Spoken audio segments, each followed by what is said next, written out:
Hoy vamos a meternos de lleno en la legalidad de uno de los conflictos más complejos y, la verdad, más dolorosos del siglo XX, la Guerra de las Malvinas de 1982, un choque que va mucho más allá del campo de batalla, porque se sigue librando en el terreno de la historia y del derecho internacional. Fijaos en estas dos frases. En 1982, estas dos declaraciones fueron el punto de no retorno. Por un lado, Margaret Thatcher diciendo, han invadido territorio soberano británico. Por el otro, el general Galtieri, líder de la Junta Militar Argentina, con ese desafío, si quieren venir, que vengan, les presentaremos batalla. Dos visiones totalmente irreconciliables que al final encendieron la mecha en el Atlántico Sur. La guerra en sí fue corta, apenas 74 días. Pero las consecuencias, fueron devastadoras y su eco resuena todavía hoy. Más de 900 vidas se perdieron, dejando una herida que, más de 40 años después, sigue completamente abierta. Pero a ver, para entender de verdad por qué se llegó a esto, tenemos que irnos mucho, mucho más atrás de 1982.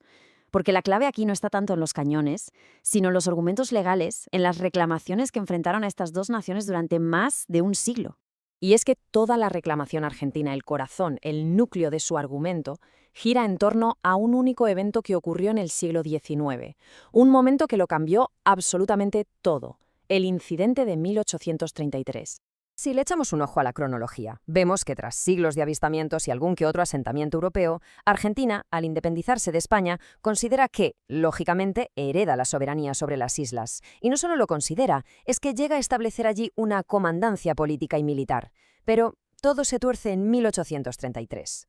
Ese año, un buque de guerra británico, el HMS Clio, llega a las islas y expulsa por la fuerza a las autoridades argentinas.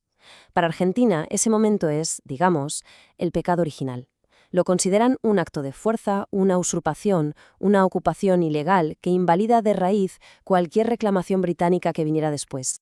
Y este evento, esta queja histórica, nos lleva directos al epicentro de una colisión frontal, un choque de trenes entre dos principios clave del derecho internacional. Vale, vamos a desglosar esto, porque es fascinante. Los dos argumentos es que son como la noche y el día. Argentina se basa en la integridad territorial, en la herencia histórica de España.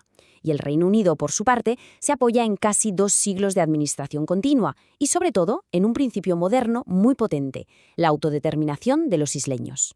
Y este principio, el de autodeterminación, es la piedra angular del argumento británico actual. Es un derecho que está consagrado en la mismísima Carta de las Naciones Unidas. Es la idea de que un pueblo tiene derecho a decidir libremente su futuro político sin injerencias. Y la prueba más clara que esgrimen los británicos es el referéndum que se celebró en 2013. El resultado fue, abrumador. Un 99,8% de los isleños votó a favor de seguir siendo un territorio británico de ultramar. Un mensaje, desde luego, inequívoco. Pero claro, aquí llega el gran pero de Argentina. Su contraargumento es demoledor. Dicen, un momento, la autodeterminación aquí no aplica. ¿Y por qué?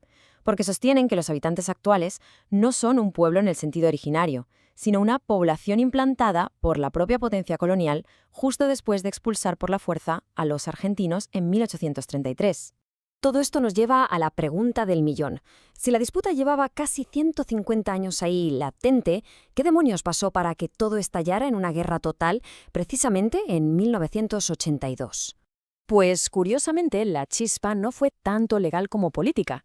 Resulta que en ambos países los gobiernos estaban en crisis. En Argentina, una dictadura militar con la economía por los suelos y sin legitimidad ninguna, y en el Reino Unido, una Margaret Thatcher con la popularidad bajísima. Ambos vieron en las islas una salida, una causa nacionalista para unir al país y, de paso, reforzar su propio poder. Lo que nos lleva a un punto crucial, que hay que separar la reclamación histórica de lo que se hizo en 1982. Porque, más allá de quien tuviera la razón sobre el pasado, la pregunta es, ¿fue legal la invasión?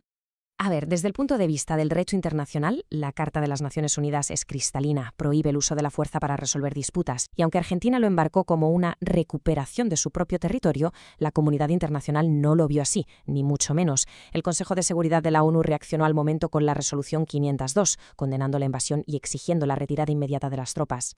Al final, todo este debate legal, todas las maniobras políticas, se tradujeron en un coste humano terrible. 907 vidas perdidas, 649 argentinos, 255 británicos y 3 civiles de las islas.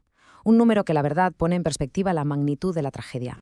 El Reino Unido ganó la guerra, sí, pero la victoria en el campo de batalla no zanjó ni una sola de las cuestiones legales de fondo. El conflicto, en su esencia, sigue exactamente igual. Y así llegamos al día de hoy, con el Reino Unido administrando de facto las islas y con Argentina sin renunciar ni un milímetro a su reclamación, que ahora persigue por vías diplomáticas. El desacuerdo fundamental sigue ahí, congelado en el tiempo. El papel de Naciones Unidas ha sido constante. Ya desde 1965 reconoce que existe una disputa de soberanía e insta a las dos partes a que se sienten a negociar. Pero, y esto es clave, la ONU nunca se ha pronunciado a favor de ninguna de las dos, con lo cual lo que hace es perpetuar este punto muerto diplomático. Y todo esto nos deja con la pregunta final, la que convierte este caso en un rompecabezas casi imposible de resolver. Cuando el principio de integridad territorial histórica de un país choca de frente con el derecho a la autodeterminación de la gente que vive en ese territorio, ¿es posible encontrar una solución pacífica? El caso de las Malvinas sigue demostrando que esa es una de las preguntas más difíciles de todo el derecho internacional.